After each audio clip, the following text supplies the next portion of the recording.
Hello बच्चों, आज के वीडियो में क्लास 11th में हम लोग जो है गद्य का अध्ययन करेंगे, जिसमें पहला अध्याय है भारत वर्षोन्नत कैसे हो सकती है, अर्थात भारत का विकास कैसे हो सकता है। ये अध्याय जो है भारतेंदु हरिश्चंद्र जी ने लिखा है। तो उसके पहले थोड़ा सा भारतेंदु हरिश्चंद्र जी के बारे में हम लोग जान लें कि भारतेंदु हरिश्चंद्र जो है राष्ट्र के प्रति, अपने देश के प्रति बहुत ही निष्ठावान थे, अपने देश के प्रति बहुत ही चिंतनशील थे, अपने देश को लेकर के बड़े ही चिंताओं में मग्न थे कि देश का विकास कैसे होगा, देश का उत्थान कैसे होगा, देश आगे कैसे जाएगा। ये हम सबको सोचना चाहिए, है ना। हम भी भारतवासी हैं, हम लोग भी भारतवासी हैं तो हम सबका कर्तव्य है कि भारत कैसे आगे जाएगा, इस विषय पर हम सभी लोगों को सोचना चाहिए। तो ऐसे में भारतेंदु हरिश्चंद्र जी ने भारत के बारे में बहुत कुछ सोचा। तो देखिए, इनका जन्म जो है 9 सितंबर सन 1850 ईस्वी को हुआ था और हिंदी साहित्य के, आधुनिक हिंदी साहित्य के जन्मदाता भी माने जाते हैं और साथ ही भारतेंदु युग भारतेंदु हरिश्चंद्र के नाम पर ही चला, ऐसा माना जाता है। तो इस तरह से 5 वर्ष की अवस्था में ही माता इनकी पार्वती देवी तथा 10 वर्ष की अवस्था में पिता गोपाल चंद्र के सुख से यह वंचित हो गए हैं। विमाता मोहन बीबी का इन पर विशेष प्रेम न होने के कारण इनके पालन पोषण का भार काली, कदमा, दाई और तिलकधारी नौकर पर था। पिता की असामयिक मृत्यु के बाद क्वींस कॉलेज वाराणसी में 3-4 वर्ष तक अध्ययन इन्होंने किया और फिर उसके बाद उस समय काशी के रईसों में केवल राजा शिव प्रसाद सितारे हिंदी अंग्रेजी पढ़े लिखे थे, इसीलिए भारतेंदु हरिश्चंद्र जी अंग्रेजी पढ़ने के लिए उनके पास जाया करते थे और उन्हें गुरु तुल्य मानते थे। कॉलेज छोड़ने के बाद इन्होंने स्वाध्याय द्वारा, स्वाध्याय का मतलब होता है अपने विवेक के द्वारा, अपने परिश्रम के द्वारा इन्होंने हिंदी, संस्कृत, अंग्रेजी के अतिरिक्त मराठी, गुजराती, बंगला, मारवाड़ी, उर्दू, पंजाबी आदि भारतीय भाषाओं का अध्ययन इन्होंने प्राप्त कर लिया। तो चलिए अब थोड़ा सा इनके अध्याय जो भारत वर्षोन्नत हो सकती है उस पर हम लोग चर्चा करेंगे। आज बड़े आनंद का दिन है कि छोटे से छोटे नगर बलिया में हम इतने मनुष्यों को एक बड़े उत्साह से एक स्थान पर देखते हैं। इस अभागे आलसी देश में जो कुछ हो जाए वही बहुत है। भारतेंदु हरिश्चंद्र जी लिखते हैं कि आज बड़े आनंद का दिन है ना। इसकी व्याख्या पढ़ने के पहले थोड़ा सा संदर्भ आप जान लीजिए कि आप लिखेंगे प्रस्तुत गद्य हमारी पाठ पुस्तक में संग्रहित भारतेंदु हरिश्चंद्र जी द्वारा लिखित भारत वर्षोन्नत कैसे हो सकती है नामक पाठ से लिया गया है। ये आपका संदर्भ होगा, प्रसंग होगा कि भारत की अवस्था को देख करके उस पर चिंता करते हुए भारतेंदु हरिश्चंद्र जी ने लिखा या लिखते हैं कि आज बड़े आनंद का दिन है। आप व्याख्या, आज बड़े आनंद का दिन है कि छोटे से नगर बलिया में हम इतने मनुष्यों को एक बड़े उत्साह से एक स्थान पर देखते हैं। यानी कि लिखते हैं कि बड़े ही आनंद का दिन है, बड़े ही अच्छा दिन है कि छोटे से नगर जो बलिया है इतने मनुष्यों को एक बड़े उत्साह से एक स्थान पर देखते हैं। इस अभागे, अभागा है ना, अभागे का मतलब होता है जिसका कोई भाग्य न हो। तो करें कि इस अभागे आलसी देश में जो कुछ हो जा, है ना। अभागा हमारे समाज में एक गाली के रूप में भी प्रसिद्ध है, लेकिन ऐसा नहीं है, वो शब्द है, उसका तात्पर्य ये है कि जिसका कोई भाग्य न हो उसी को हम अभाग्य कहते हैं। तो जो प्रचलित है वो उसका बिगड़ा हुआ रूप है, समाज में इस नज़र से देखा तो जाता है, लेकिन है नहीं, उसको बुरा नहीं माना जाता। तो कह रहे कि इस भाग्यहीन देश में जो कुछ हो जाए वही बहुत कम है।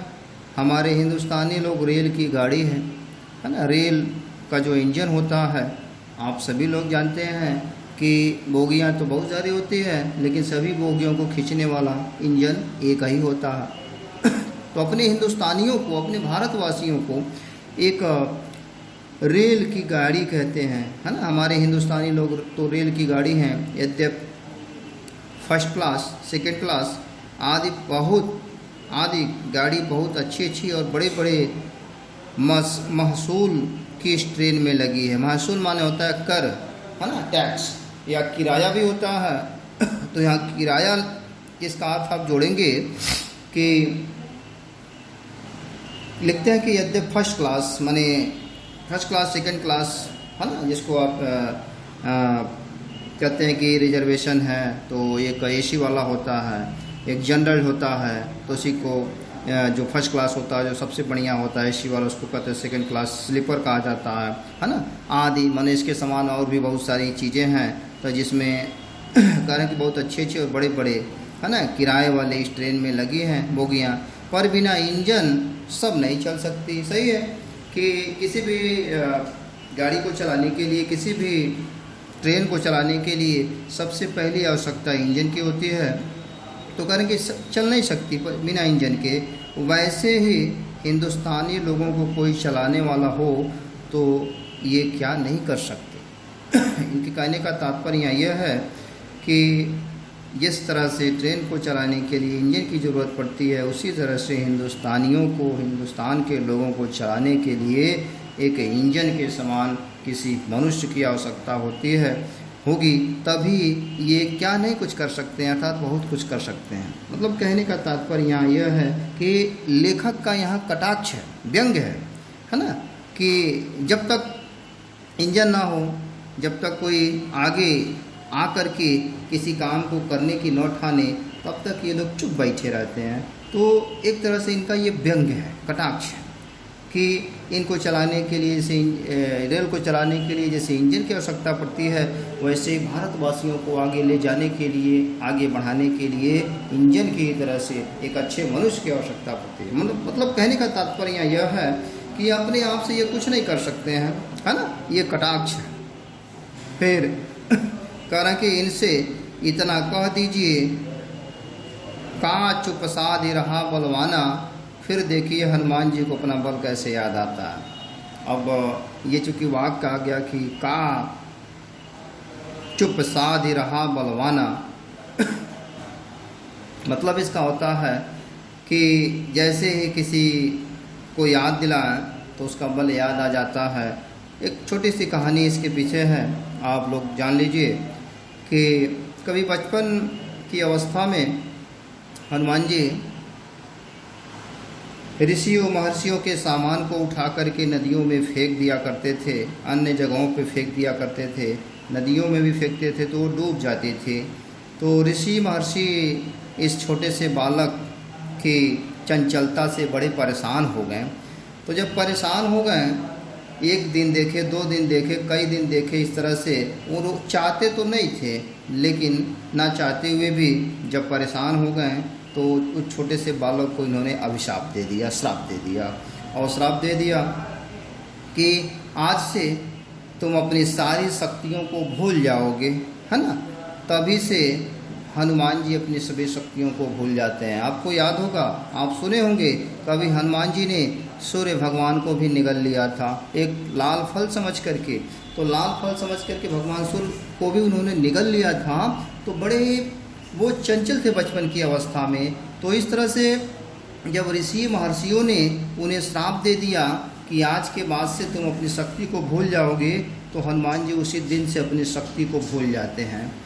तो हालांकि एक उसमें प्राविधान कर दिए थे कि जब इनकी शक्ति को कोई याद दिलाएगा तो उनकी शक्ति पुनः वापस आ जाएगी। तो वही जब लंका में हनुमान जी सीता जी का पता लगाने की सोचें, जाने के लिए सोचें, तो जब समुद्र के किनारे गए, जो 100 योजन की दूरी पे था लंका उस पार, तो हनुमान जी का बल काम नहीं किया, क्योंकि अपनी शक्ति उस समय भूल चुके थे और किसी के पास इतनी क्षमता थी नहीं कि उसको लांग करके वापस उस पार जा सके। तो ऐसे में हनुमान जी और जामवंत जी उसमें जो सबसे बुजुर्ग थे, सबसे वृद्ध थे, तो किसी की हिम्मत नहीं हुई। तो जामवंत जी को बात याद आती है ऋषि महर्षियों की, तो ये कथन कि का साध चुप रहा बलवाना, है ना, ये कहने पर हनुमान जी को अपनी बल पूरी याद आ जाती है। मतलब जामवंत जी ये बात उनको याद दिलाते हैं तो हनुमान जी को अपनी शक्ति पूरी याद आ जाती है और ये कहीं छलांग में वो 100 योजन की दूरी यानी कि उस समुद्र को पार करके लंका में चले जाते हैं और अपने प्रभु श्री राम का कार्य सकुशल संपन्न करके पुनः राम के पास आ जाते हैं। तो इसका तात्पर्य आप लोगों ने जान लिया कि का चुप साध रहा बलवाना। जैसे ही ये कह दिया जाए तो किसी की शक्ति वापस आ जाती है, किसी की याद पड़ जाता है ना। मतलब भारतवासियों को भी इसी दृष्टि से लेखक सोच रहे हैं कि उनको उनकी शक्ति को जगाना पड़ता है, उनकी शक्ति को बताना पड़ता है, कहना पड़ता है, तब वो अपनी शक्ति को पहचान पाते हैं। नहीं तो शक्ति होने के बावजूद भी चुपचाप पड़े रहते हैं। सो बल कौन याद दिलावे या हिंदुस्तानी, है ना, ये कह रहे कि सो बल कौन याद दिलावे, सो हिंदुस्तानी राजे महाराजे नवाब रईस या हकीम। नवाब का मतलब होता है प्रधान शासक, रईस का मतलब धनी होता है, हकीम का मतलब होता है बड़ा अधिकारी, है ना। तो तीनों का अर्थ आपने जान लिया कि कहते कि राजे महाराजे को अपनी पूजा भोजन झूठी गप, है ना, मन झूठी बात से छुट्टी नहीं, मतलब कटाक्ष कर रहे हैं, व्यंग कर रहे हैं यहाँ पर भी कि राजे महाराजे को तो अपनी पूजा भोजन और झूठी बातों से छुट्टी कहाँ मिलने वाली है। और फिर कह रहे हैं हकीमों को कुछ तो सरकारी काम घेरे रहता है ना। जो हकीम बड़ा अधिकारी होता है उसको सरकारी काम घेरे रहता, वो दूसरा कुछ कर नहीं पाते हैं। कुछ बाल घोड़दौड़, थिएटर में समय लगा, है ना, थिएटर मतलब चलचित्र, जाओ पिक्चर देखने वाला जो जगह होता है उसी को थिएटर आप कहते हैं। तो कुछ समय बचा भी तो उनको क्या गरज है कि हम गरीब गंदे काले आदमियों से मिलकर अपना अनमोल समय खोएं। यानी कि लेखक कटाक्ष कर रहे हैं कि हकीमों को तो कुछ सरकारी काम घेरे रहता है और कुछ बाल घुड़दौड़ में, कुछ थिएटर में, है ना, पिक्चर देखने में समय लगा देते हैं, समय व्यतीत कर देते हैं। और कुछ समय बचा भी तो, यानी कि कुछ समय बचता भी है तो उनको क्या गर्ज पड़ी है, उनको क्या ज़रूरी है कि हम गरीब गंदे काले आदमियों से मिलकर अपना अनमोल, है ना, समय खोवे। अनमोल का मतलब होता है जिसका कोई मूल्य न हो। तो ऐसे अनमोल समय को वो खो दें, ख़त्म कर दें, क्या उनको गर्ज पड़ी है ना। यहाँ भी कटाक्ष कर रहे हैं कि हम गरीब गंदे काले आदमियों से मिलकर भारतवासियों को कह रहे हैं कि ऐसे लोगों से क्या गर्ज पड़ी है उनको कि ऐसे लोगों से मिलकर के वो अपना अनमोल समय खोवें। बस वही मसल रही, मसल का मतलब होता है कहावत, है ना, कि बस वही मसल रही, मतलब वही कहावत रही, तुम्हें गैरों से कब फुर्सत, हम अपने गम से कब खाली, चलो बस हो चुका मिलना, न हम खाली न तुम खाली। ये कहावत आप लोगों ने हो सकता है सुना भी हो। और इसमें भी लेखक इस तरफ चिन्हित कर रहे हैं, इंगित कर रहे हैं, आपका ध्यान आकर्षित कर रहे हैं कि बस वही कहावत हो गई कि तुम्हें गैरों से कब फुर्सत, यानी कि जो अपने हैं ना, तो अगर मतलब ये हो गया कि कोई अपना है उससे मिल नहीं रहा है और गैरों से मिल रहा है, तो बात वही होगी कि तुम्हें गैरों से कब फुर्सत, है ना, हम अपने गम से कब खाली। जब वो उससे मिलेगा नहीं तो उसके पास गम रहेगा। तो वही कहा गया कि तुम्हें गैरों से कब फुर्सत, माने तुम्हें दूसरों से कब फुर्सत मिलेगी और हम अपने गम से कब खाली होंगे। चलो बस हो चुका मिलना मिलना हो चुका, मिल नहीं पाएंगे, न हम खाली न तुम खाली। तुम्हें गैरों से फुर्सत नहीं है और हमें अपने गम से फुर्सत नहीं है। तो ये कहा गया कि न तुम खाली न हम खाली। मतलब देखिए बहुत बड़ी बात यहाँ भारतेंदु हरिश्चंद्र जी ने कहा कि ये एक तरह से ये भी कटाक्ष है कि मान लीजिए कि दो मनुष्य बहुत अच्छे मित्र हों और मिल न रहे हों, आपस में उनकी, है ना, मतलब आपस में जैसे उठते बैठते हों, लेकिन एक समय बाद अगर उठते बैठते ना हो, मिल न रहे हों, तो उनके ऊपर भी ये बात लागू हो सकती है। औरों के ऊपर भी लागू हो सकती है कि वो गैरों से मिलने लगे, उसको समय न दे, तो बस वही हो गया कि तुम्हें गैरों से कब फुर्सत, हम अपने गप से कब खा ली, चलो बस हो चुका मिलना, ना हम खा ली ना तुम खा ली। तुम अपने रास्ते, हम अपने रास्ते, न तुम्हारे पास समय है न हमारे पास समय है। तो इस तरह से लेखक यहाँ इस बात को इस रूप में कहे। पहले भी जब आर्य लोग हिंदुस्तान में आकर बसे थे, राजा और ब्राह्मणों के जिम्मे यह काम था कि देश में नाना प्रकार की विद्या और नीति फैलावें, और अब भी ये लोग चाहे तो हिंदुस्तान प्रतिदिन क्या प्रतिक्षण बढ़े, पर इन्हीं लोगों को निकम्मेपन ने घेर रखा है ना। ये लेखक बहुत बड़ी बात यहाँ कह दी है कि पहले भी जब आर्य लोग, है ना, आर्य का मतलब वैसे तो श्रेष्ठ होता है, लेकिन आर्य एक जातियाँ हैं कि पहले जब आर्य जातियाँ जब हिंदुस्तान में आकर के बसी थी, तो राजा और ब्राह्मणों के जिम्मे यह काम था, यानी राजाओं के जिम्मे और ब्राह्मणों के जिम्मे माने उनके हिस्से यह काम था कि देश में नाना प्रकार माने विविध प्रकार की विद्याएं और नीतियां फैलाएं, है ना। और अब भी ये लोग चाहें तो हिंदुस्तान प्रतिदिन क्या प्रतिक्षण बढ़े। ऐसा नहीं है, सबके जिम्मे होता है कि हिंदुस्तान को आगे ले जाए, चाहे कोई अच्छे पोस्ट पे, सरकारी पोस्ट पे हो, चाहे प्राइवेट ही काम कर रहा हो, चाहे कोई नहीं कर रहा हो। हर मनुष्य का कर्तव्य है, चाहे पढ़ा हो चाहे न पढ़ा हो, चाहे अनपढ़ हो चाहे पढ़ा हो, इससे कोई मतलब नहीं है। लेकिन अपने देश को आगे ले जाने के लिए हमें सभी लोगों का साथ चाहिए, सभी लोगों का सहयोग होना जरूरी होता है, तभी देश आगे बढ़ेगा, है ना। ऐसा नहीं है कि कोई एक व्यक्ति देश को आगे बढ़ा दे, ये संभव नहीं है। प्रत्येक व्यक्ति जब थोड़ा थोड़ा करके सोचेगा तो देश बहुत आगे जाएगा। तो ऐसे ही लोगों के ऊपर यहाँ कटाक्ष कर रहा है कि अब भी ये लोग चाहे तो हिंदुस्तान प्रतिदिन क्या प्रतिक्षण बढ़े। प्रतिक्षण का मतलब प्रतिक्षण, हर समय, और प्रतिदिन का मतलब रोज। तो कह रहे कि प्रतिदिन क्या प्रतिक्षण बढ़े, यानी कि हर पल बढ़े, हर समय बढ़े, अगर ये लोग चाहें तो। पर इन्हीं लोगों को निकम्मेपन ने, निकम्मेपन का मतलब होता है कर्म न करने की इच्छा, है ना। तो कह रहे कि पर इन्हीं लोगों को निकम्मेपन ने घेर रखा है, इनकी ये लोग अपने कर्म न करने की इच्छा से ऐसा करते हैं। तो इसीलिए हमारे हिंदुस्तान का विकास, हमारे देश का विकास, हमारे भारत का विकास संभव नहीं होता है।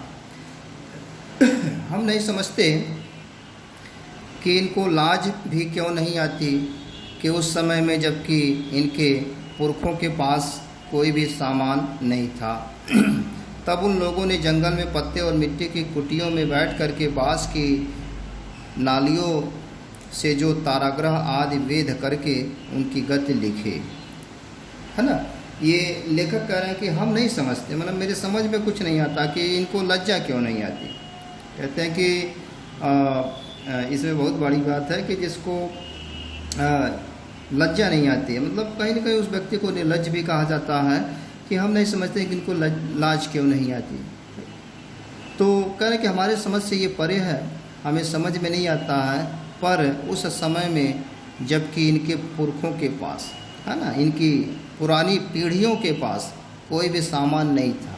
ऐसा नहीं कि आज हमारे पास जो है टेक्निक नहीं है, आज बहुत सारी चीज़ें हैं जो देश को आगे ले जाती हैं, पहले नहीं थे, लेकिन फिर भी कुछ न कुछ होता ही था। तो बात वहाँ पुराने समय में ले जा रहा है लेखक यहाँ की, जब उस समय सामान कोई उपलब्ध नहीं था, तब लोगों ने जंगल में पत्ते और मिट्टी के कुटियों में बैठ करके यानी कि जंगल में पत्ते और मिट्टी के कुटियों में बैठ करके, यानी कि अब कल्पना कर लीजिए कि कभी जब मनुष्य के पास वस्त्र नहीं थे तो पेड़ों के पत्ते से ही अपने तन को ढकते थे, वो भी एक समय था। और वृक्षों की छाल को खा करके है ना, अपने जीवन को व्यतीत करते थे। तो एक समय वो भी था और एक समय आज भी है। आज का समय आप देख ही रहे हैं, तो वो भी एक समय था। तो कह रहे हैं कि मिट्टी की कुटियों में बैठ कर के बाँस की नलियों से जो तारागृह आदि वेद करके यानी बाँस की जो बाँसुरी बनती थी उनमें से जो सुरीली आवाज़ें निकालते थे, सुरीली आवाज़ें निकालने के लिए जो सुराग बनाते थे, उनको कह रहे हैं कि उनकी गति लिखी, यानी कि उनकी दिशा निश्चित कर दी।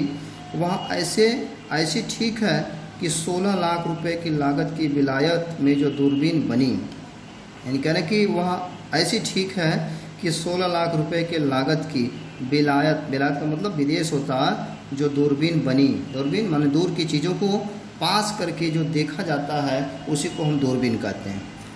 तो कह रहे हैं कि वह ऐसी ठीक है कि 16 लाख रुपए के लागत की विदेशों में जो दूरबीन बनी है, उनसे उन ग्रहों को वेध करने में भी वही गति ठीक आती है। और जब आज इस काल में हम लोगों को अंग्रेजी विद्या के और जनता की उन्नति के लाखों पुस्तकें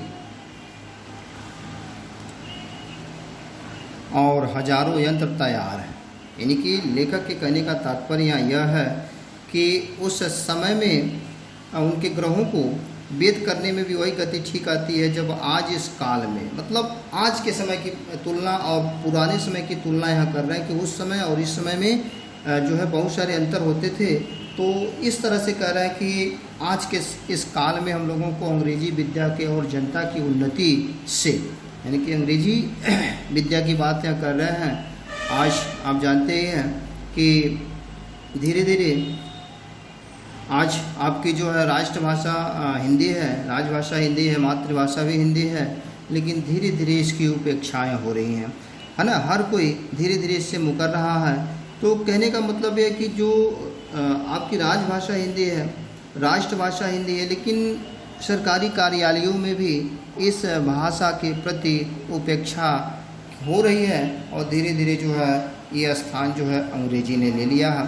तो ऐसा नहीं है कि यह भाषा पढ़ने वालों की संख्या कम है, विदेशों तक में इस भाषा को पढ़ी जाती है, लेकिन कहने का तात्पर्य यह है कि जिस भाषा का महत्व जिस स्थान पे हो उस भाषा को वहाँ देखना चाहिए। यानी कहने का तात्पर्य यह है कि तुलना कर रहा है कि अब कहने कि अंग्रेजी विद्या के और जनता की उन्नति से लाखों पुस्तकें और हजारों यंत्र तैयार हैं, तब हम लोग निरी चुंगी के कतवार फेंकने की गाड़ी बन रहा है। ध्यान दीजिएगा आप लोग कि निरी चुंगी, है ना, के कतवार फेंकने की गाड़ी बन रहा है। जो सरकारी गाड़ियाँ होती है ना कि उस पर जो चीज़ लाद दिया जाता है, कूड़ा करकट लाद करके उसको फेंक दिया जाता है, तो निरी चुंगी उसी को कहा जाता है कि कतवार फेंकने की गाड़ी बन रहा है। यानी कि शहरों में आपने देखा होगा या कस्बे में आपने देखा होगा कि सुबह के समय में ये गाड़ियाँ आती है और उस पर कूड़ा लाद करके ले जा करके फेंक देती है। तो मनुष्य के ऊपर यहाँ लेखक का कुछ कटाक्ष है। ध्यान दीजिएगा कि यह समय ऐसा है कि उन्नति को मानो घुड़दौड़ हो रही है। घुड़दौड़ का मतलब होता है दौड़ना, यानी कि जैसे किसी दूसरे को पछाड़ने के लिए, पीछे करने के लिए उसको पीछे छोड़ देना और अपने आगे निकल जाना। तो कह रहे कि तब हम लोग उसी तरह या उसी स्वभाव के थे, पर यह समय ऐसा है, आज का समय ऐसा है कि उन्नति की मानो घुड़दौड़ हो रही है। उन्नति माने विकास। आज अपना विकास करने के लिए हम किसी को भी पीछे छोड़ सकते हैं और होता ही यही है कि उदाहरण के लिए आप देख लें कि एक दुकान का उदाहरण आप ले लीजिए कि अगर बगल एक दुकान खुला, उसकी बगल में एक दुकान हो, तो अगर उन्नति की मानो घुड़दौड़ अगर उसके बीच में होगी तो उससे रेट कम करके बेचेगा, है ना। तो अपना विकास करने के लिए भले उसको पीछे छोड़ दे, लेकिन उसका विकास हो। तो इस तरह से लेखक भी यही बता रहे हैं कि मानो घुड़दौड़ हो रही है इस तरह से उन्नति के लिए, विकास के लिए। तो देश के प्रति भी कुछ होना चाहिए, अपने भारत के प्रति भी कुछ होना चाहिए। ऐसा नहीं कि उन्नति अपना ही केवल हो। यहाँ लेखक के कहने का तात्पर्य यहाँ यह अमेरिकन, अंग्रेज, फरासीस आदि तुर्की, अमेरिकन माने अमेरिका के लोग, अंग्रेज माने इंग्लैंड के लोग, और फ्रांसीस माने फारस के लोग, आदि माने इसकी तरह से, और तुर्की, ताजी, सब सरपट दौड़े जाते हैं। यानी कि सरपट माने तेज़ी से, है ना। ये इतने देशों का नाम जो लेखक यहाँ बताएं कि सब तेज़ी से जो है दौड़े चले जा रहे हैं अपना विकास करने के लिए, उन्नति करने के लिए। लेकिन एक भारत देश है कि इसका उन्नति उस रूप में नहीं हो रहा है। सबके जी में यही है कि पाला हम ही पहले छू लें, पाला पहले हम ही छू लें, माने मंजिल पहले हम ही छू लें। सबके जी में यही है। उस समय हिंदू काठियावाड़ी खाली खड़े खड़े टाप से मिट्टी खोदते हैं, इनको औरों को जाने दीजिए। उस समय हिंदू काठियावाड़ी माने हिंदू जो चुपचाप देखने वाले हैं, वो खाली पड़े पड़े जो है टाप से मिट्टी खोदने का काम करते हैं, मतलब चुपचाप देखते हैं।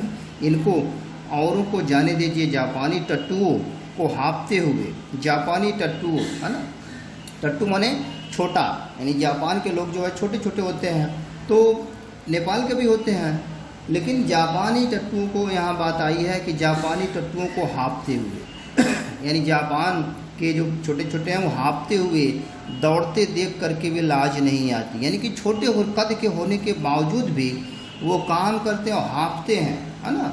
उनकी इस कार्य को देख करके भी इनको लज्जा नहीं आती है। लेखक ये बता रहे हैं कि जापानी लोगों को हाँपते हुए, कर्म करते हुए, काम करते हुए और हाँपते हुए देख करके भी हम भारतवासियों को लज्जा नहीं आती है। यह समय ऐसा है कि जो पीछे रह जाएगा, फिर कोटि उपाय किए, कोट का मतलब करोड़, यानी कि उन्नति के दौर में, उन्नति के इस दौर में लेखक ये कह रहे हैं कि यह समय ऐसा है कि जो पीछे रह जाएगा फिर कोटि उपाय किए आगे न बढ़ सकेगा। मान लीजिए आप ही क्लास में पढ़ रहे हैं आप लोग, और इस समय ध्यान नहीं देंगे, इस समय आगे बढ़ने की होड़ आप लोगों के बीच में नहीं रहेगी, तो आप ही पीछे रह जाएंगे। अपना खुद का सोचिए, है ना, अपना भविष्य के बारे में सोचिए कि आप खुद तैयार नहीं रहेंगे तो आप ही बहुत पीछे रह जाएंगे। फिर करोड़ों उपाय करेंगे तो फिर वह समय नहीं आएगा, वह पल आपको नहीं मिलेगा। इसीलिए कहा जाता है जो बीत जाता है वो पुनः वापस नहीं आता। तो ये कह रहे हैं कि इस तरह से ये समय ऐसा चल रहा है कि जो पीछे रह जाएगा, मतलब देश के प्रति इंगित कर रहा है कि जो देश पीछे रह जाएगा वो उन्नति के इस दौर में करोड़ों उपाय करेगा, लेकिन उसे आगे बढ़ने में बड़ी दिक्कतें होगी, फिर भी वो आगे नहीं बढ़ सकेगा। इस लूट में, इस बरसात में भी जिसके सिर पर कमबख्ती का छाता, है ना, कमबख्ती का छाता, कमबख्त मतलब दुर्भाग्य, यानी कह रहे हैं इस लूट में, इस बरसात में भी, यानी कि इस रेस में, इस दौड़ में, इस उन्नति के विकास में जिसके सिर पर कमबख्ती का छाता यानी कि दुर्भाग्य का छाता और आँखों में मूर्खता की पट्टी बंधी रहे, माने आँखों में मूर्खता की पट्टी बंधी रहे, अर्थात देखते हुए भी नज़र न आए, उसी को कहा गया कि आँखों में मूर्खता की पट्टी बंधी रहे। उन पर ईश्वर का कोप ही कहना चाहिए। यानी कहने का मतलब है कि आँखों के सामने दिख रहा, लेकिन फिर भी वह व्यक्ति कुछ करे ना, कि एक देश दूसरे देश से आगे बढ़ने की जो है ठान लिए हैं, एक दूसरे को पीछे छोड़ने की सोच रहे हैं, एक दूसरे से आगे निकलने की सोच रहे हैं। इस तरह से आंखों के सामने देखने के बावजूद भी अगर दिखे न, एक छात्र दूसरे छात्र से आगे बढ़ रहा और उसको पता, लेकिन वो कुछ कर नहीं रहा, वो उससे ज़्यादा नहीं पढ़ रहा, वो ध्यान नहीं दे रहा, वो सब जान रहा, फिर भी अगर ऐसे ही मूर्खता की पट्टी उसके ऊपर भी बंधी रहे तो ऐसे लोगों के ऊपर भी ईश्वर का कोप ही कहना चाहिए। कोप का मतलब क्रोध होता है, कि हो सकता हो कि ईश्वर का क्रोध ही उसके ऊपर हो, या श्राप ही मान लीजिए कि ऐसे व्यक्ति जो है आगे बढ़ने के लिए जो है सोचता नहीं है। तो यहाँ देश के प्रति ये बात है, आप लोगों के ऊपर नहीं है, मैंने उदाहरण केवल दे दिया कि देश जो एक दूसरे देश से पीछे रह जाएगा, करोड़ों उपाय करेगा, लेकिन वो आगे नहीं बढ़ पाएगा। अगर ऐसा करता है कि उसके सिर पर कमबख्ती का छाता हो, मानो दुर्भाग्य हो, और आँखों में मूर्खता की पट्टी बंधी हो, मानो देखने के बाद भी कुछ समझ में न आए, तो ऐसे लोगों के ऊपर ईश्वर का कोप ही कहना चाहिए। लेखक का यहाँ कहने का तात्पर्य यहाँ यह है। तो आज के वीडियो में इतना ही। आप लोगों को इसमें से जो समझ में न आया होगा, किसी भी शब्द का कोई अर्थ हो या व्याख्या हो, तो उसमें आप कमेंट करिएगा। धन्यवाद।